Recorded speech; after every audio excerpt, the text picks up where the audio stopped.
Hi. So ಇವತ್ತಿನ ವಿಡಿಯೋದಲ್ಲಿ just ಇಲ್ಲಿ 3 ಡಾಟ್ಸ್ ಮೇಲೆ ಕ್ಲಿಕ್ ಮಾಡಿ ಸೆಟ್ಟಿಂಗ್ಸ್ ಅಂತ ಕೊಡಿ. ಸೆಟ್ಟಿಂಗ್ಸ್ ಅಂತ ಕೊಟ್ಟಾಗ ಇಲ್ಲಿ ಪ್ರೈವಸಿ ಅಂತ ಬರುತ್ತೆ. ಪ್ರೈವಸಿಯಲ್ಲಿ ನೀವು ನೋಡ್ತಾ ಇರ್ಬೋದು, ಫಸ್ಟ್ ಒನ್ ಆಪ್ಷನ್ ನಿಮಗೆ ಬರ್ದೇನು ಲಾಸ್ಟ್ ಸೀನ್ ಅಂತ ಇದೆ. ಲಾಸ್ಟ್ ಸೀನ್ ಅಂಡ್ ಒಂದೇನ್ ಅಂತಿದೆ. ಯಾಕಪ್ಪ ಅಂದ್ರೆ ನಿಮಗೆ ಲಾಸ್ಟ್ ಸೀನು ನೀವು ಎಷ್ಟೊತ್ತಿಗೆ ಬಂದ್ರಿ, ಎಷ್ಟೊತ್ತಿಗೆ ನೀವು ಮೀನ್ಸ್ ಲಾಗಿನ್ ಆದರೆ ಲಾಗೌಟ್ ಆದರೆ ಅನ್ನೋದೆಲ್ಲ ಶೋ ಮಾಡುತ್ತೆ. ಲಾಸ್ಟ್ ಸೀನ್ ಅಂತ ಇರುತ್ತಲ್ಲ, ಅದನ್ನ ಶೋ ಮಾಡುತ್ತೆ. ಇದರಲ್ಲಿ ಯಾವಾಗಲೂ who can see my last seen ಅಂತ ಫಸ್ಟ್ ಆಪ್ಷನ್ ಏನು ಮಾಡ್ಬೇಕಾದ್ರೆ ಎವ್ರಿ ಒನ್ ಕೊಡಬಾರ್ದು, ಮೈ ಕಾಂಟ್ಯಾಕ್ಟ್ಸ್ ಅಂತ ಕೊಟ್ಕೊಳ್ಳಿ. ಇಲ್ಲಾಂದ್ರೆ ನೋ ಬಾಡಿ ಅಂತ ಕೊಟ್ಕೊಳ್ಳಿ. ಯಾರು ಕೂಡ ನಾನು ಎಷ್ಟೊತ್ತಿಗೆ ಬರ್ತೀನಿ, ಎಷ್ಟೊತ್ತಿಗೆ ಆನ್ಲೈನ್ ಬಂದೆ, ಎಷ್ಟೊತ್ತಿಗೆ ಆಫ್ಲೈನ್ ಅದೇ ಅಂತ ಚೆಕ್ ಮಾಡಬಾರ್ದು ಅಂದ್ರೆ ನೋ ಬಾಡಿ ಅಂತ ಕೊಡಿ. ಇಲ್ಲ ನನ್ನ ಕಾಂಟ್ಯಾಕ್ಟ್ಸಲ್ಲಿ ಇರೋರಿಗೆ ಮಾತ್ರ ಅದು ಶೋ ಮಾಡ್ಬೇಕಂದ್ರೆ ಮೈ ಕಾಂಟ್ಯಾಕ್ಟ್ಸ್ ಅಂತ ಕೊಡಿ. ನೆಕ್ಸ್ಟ್ ಇನ್ನೊಂದು ಹೂ can see when I am online. ಇದು ಸೇಮ್ ಆಸ್ ಲಾಸ್ಟ್ ಸೀನ್ ಅಂತ ಕೊಟ್ಟೆ. ಯಾಕಪ್ಪ ಅಂದ್ರೆ ನನಗೆ ಇಲ್ಲಿ ಲಾಸ್ಟ್ ಸೀನ್ ನಾನು ನನ್ನ ಕಾಂಟ್ಯಾಕ್ಟ್ಸ್ ಅಂತ ನಾನು ಕೊಟ್ಟಿದ್ದೀನಿ. ಹಾಗಾಗಿ ನಾ ಇಲ್ಲೇನ ಇನ್ ಕೇಸ್ ಎವ್ರಿ ಒನ್ ಅಂತ ಕೊಟ್ಟಿದ್ದಂದ್ರೆ ಇಲ್ಲೂ ಕೂಡ ಇದು ಅಕ್ಸೆಪ್ಟ್ ಮಾಡೋದು ಯಾವ ಥರ ಮಾಡಿದ್ರೆ same as last seen. Everyone ಅಂತಾನೆ ತಗೊಳುತ್ತೆ. ಹಾಗಾಗಿ ನಾ ಏನು ಮಾಡಿದ್ದೀನಿ ಅದನ್ನ ಎವ್ರಿ ಒನ್ ಅಂತ ಕೊಟ್ಟಿಲ್ಲ, ಸೇಮ್ ಆಸ್ ಲಾಸ್ಟ್ ಸೀನ್ ಅಂತ ಕೊಟ್ಟಿದ್ದೀನಿ. ನೆಕ್ಸ್ಟು ಬ್ಯಾಕ್ ಬನ್ನಿ. ಅದೇ ಥರನೇ ಪ್ರೊಫೈಲ್ ಪಿಕ್ಚರ್ನು ಕೂಡ ನೀವು ನಿಮ್ಮ ಪ್ರೊಫೈಲ್ ಪಿಕ್ಚರ್ನ ಯಾರ್ಯಾರು ನೋಡ್ಬೋದು ಅಂತ ಕೇಳುತ್ತೆ. ಮೈ ಕಾಂಟ್ಯಾಕ್ಟ್ಸ್ ಅಂತ ಯಾಕೆ ಕೊಡ್ತೀವಿ ಅಂದರೆ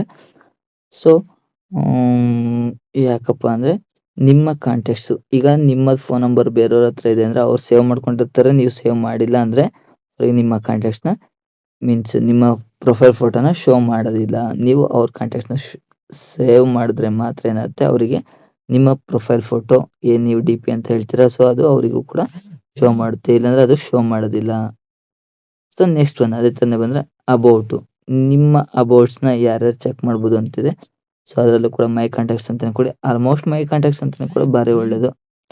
ನೆಕ್ಸ್ಟ್ ಒನ್ ಲಿಂಕ್ ಅಂತ ಬರುತ್ತೆ. ನಿಮಗೆ ಹೂ can C links on your profile. ನೀವು ಯಾರ್ಯಾರು ಲಿಂಕ್ ನಿಮ್ಮ ಪ್ರೊಫೈಲ್ ಏನು ಲಿಂಕ್ಸ್ಗಳು ಕಳಿಸ್ತಿರಲ್ಲ, ಈಗ ವಾಟ್ಸಪ್ಪಲ್ಲಿ ಮೀಶೋ ಅಥವಾ ಫ್ಲಿಪ್ಕಾರ್ಟ್ ಈ ಥರ ಎಲ್ಲ ನಾವೇನು ಲಿಂಕ್ ಕಳಿಸ್ತೀವಿ ಅದಕ್ಕೋಸ್ಕರ ಕೇಳ್ತೀವಿ. ಮೈ ಕಾಂಟ್ಯಾಕ್ಟ್ಸ್ ಅಂತಲೇ ಇರಲಿ ಅದು ಕೂಡ. ಸ್ಟೇಟಸ್ ನೀವು ಹಾಕೋಂಥ ಸ್ಟೇಟಸ್ಸು ಯಾರಿಗೆ ಶೋ ಆಗಬೇಕು, ಯಾರಿಗೆ ಶೋ ಆಗಬಾರ್ದು. ಪರ್ಟಿಕ್ಯುಲರಿ ಈಗ ನಿಮ್ಮ ಕಾಂಟ್ಯಾಕ್ಟ್ಸ್ ಅಂತ ಕೊಟ್ಟರೆ ನಿಮ್ಮ ಕಾಂಟ್ಯಾಕ್ಟ್ಸಲ್ಲಿ ಇರೋರೆಲ್ಲರಿಗೂ ಕೂಡ ಶೋ ಮಾಡುತ್ತೆ. ಮೈ ಕಾಂಟ್ಯಾಕ್ಟ್ ಎಕ್ಸೆಪ್ಟ್ಸ್ ಅಂತ ಕೊಟ್ಟರೆ ಏನಿಲ್ಲ, ನೀವು ಯಾರನ್ನ ಹೊರತುಪಡಿಸಿ ನೀವು ಇಂಥವ್ರಿಗೆ ಮಾತ್ರ ನನ್ನ ಕಾಂಟ್ಯಾಕ್ಟ್ಸ್ನ ನಿಮ್ಮ ಸ್ಟೇಟಸ್ನ ಅವ್ರನ್ನ ಬಿಟ್ಟು ಇನ್ನು ಮಿಕ್ಕಿರೋರು ಎಲ್ಲರೂ ಶೋ ಮಾಡಬೇಕು ಅಂತ ಏನು ಹೇಳುತ್ತೆ ಅವ್ರಿಗೆ ಮಾತ್ರ ಬರುತ್ತೆ. ಇನ್ನೊಂದು ಓನ್ಲಿ ಶೇರ್ ವಿತ್ ಪರ್ಸನ್ ಅಂತ ಬರುತ್ತೆ.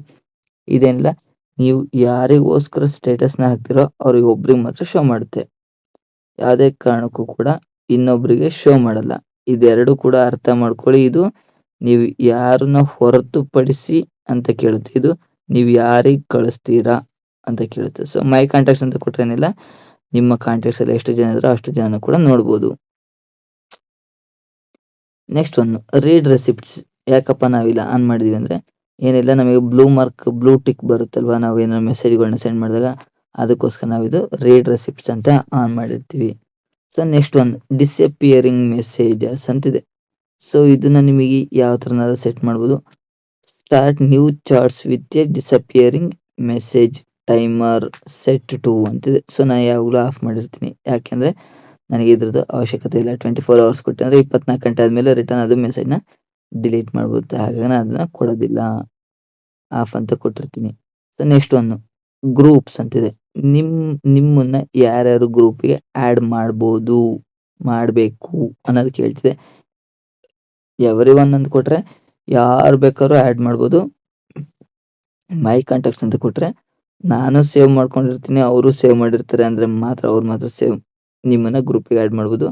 ಮೈ ಕಾಂಟ್ಯಾಕ್ಟ್ಸ್ ಎಕ್ಸೆಪ್ಟ್ಸ್ ಅಂತ ಕೊಟ್ಟರೆ ಇದರಲ್ಲಿ ನಿಮ್ಮ ಕಾಂಟ್ಯಾಕ್ಟ್ಸ್ನ ಹೊರತುಪಡಿಸಿ ಮೀನ್ಸ್ ನೀವು ಯಾರಿಗೆ ಹೈಡ್ ಮಾಡಬೇಕು ಅಂತೀರ ಅವ್ರನ್ನ ಬಿಟ್ಟು ಇನ್ನು ಮಿಕ್ಕಿದ ಯಾರು ಬೇಕಾದ್ರೂ ನಿಮ್ಮನ್ನು ಗ್ರೂಪಿಗೆ ಆ್ಯಡ್ ಮಾಡ್ಬೋದು. Thank you for watching.